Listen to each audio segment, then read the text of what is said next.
How to log into Snapchat without verification code. In this video, I'll show you step by step on how to log into Snapchat without verification code.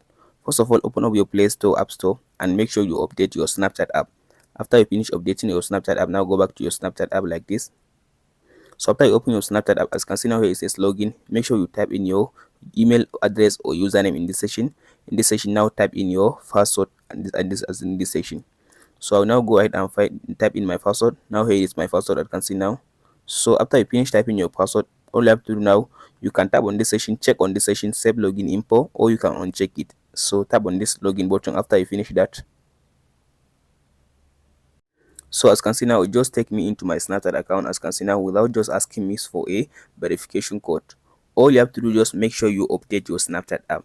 After you finish updating your Snapchat app, most of the time it will not ask you now to give them a verification code because your Snapchat app is a new app.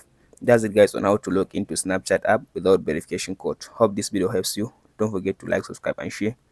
Thank you for watching guys. We'll meet in the next video.